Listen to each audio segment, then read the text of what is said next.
It's not working, boo. You've worked so hard to build it. You've invested in something that you don't want to stop, even though you know it no longer serves you. I know.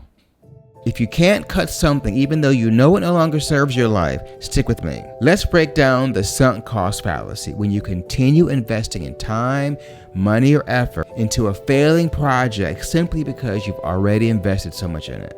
By the end of this video, I'm going to give you 3 practical tools to finally reclaim your life. I'm Aubrey Lynch. I'm a former professional dancer, Disney executive, and wellness director. And for over 40 years, I've helped high achievers silence self-doubt and transform their heaviest challenges into authentic power. Because walking with lions means having the courage to edit your life. Welcome to Season 6 of Roar.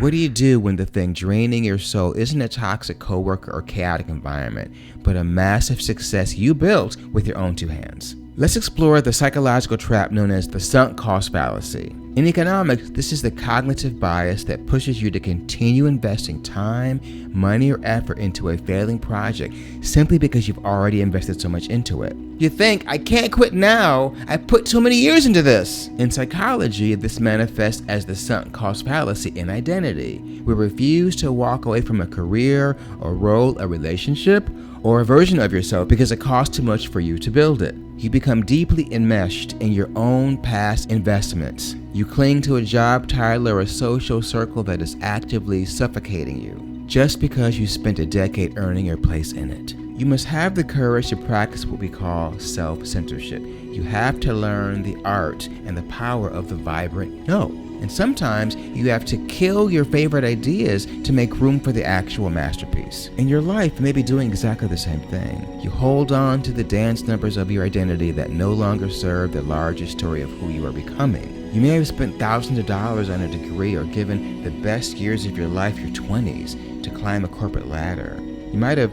built a reputation as the fixer in your family, absorbing everyone else's drama, or created an incredible sparkling life on Instagram. It looks fabulous from the outside.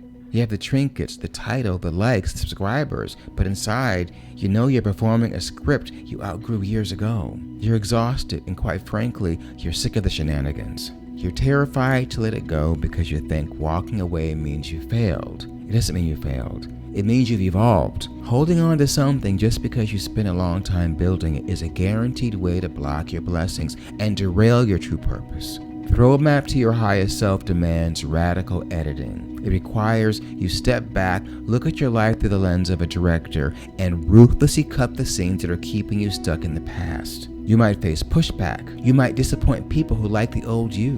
But your life is ticking by little every single day. You can't afford to live a life that isn't authentic to who you are right now. How do we walk with the lion of our own past investments without letting them devour our future? Here are 3 practical exercises to help you master the radical editing in your life. The editing room. You can't edit a production if you refuse to look at the script.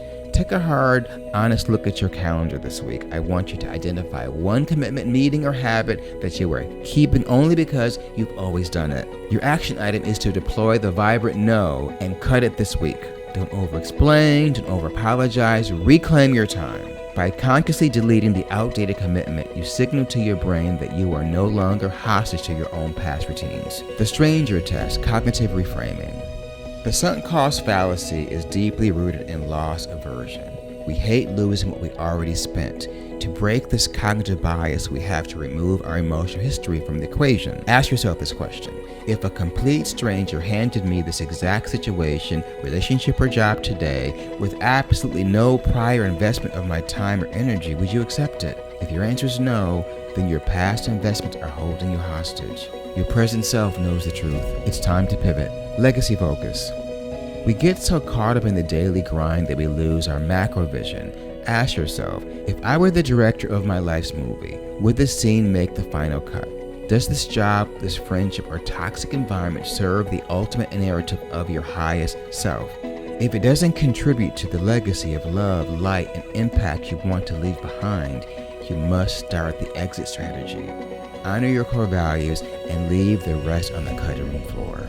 Holding on to the past out of fear or guilt is the fastest way to sabotage your true potential. Get out of the sunk cost fallacy. It's sunk, but it no longer has to cost you. Mastering radical editing prepares you for the emotional release that follows a clean break. In our next episode, we're going to explore the final bow, the spirituality of clean closures. Closure's tough, especially when you're making it for yourself. I'll see you in that episode. It'll be here when it's posted. One planet, one tribe, one world, one love. I'll see you there.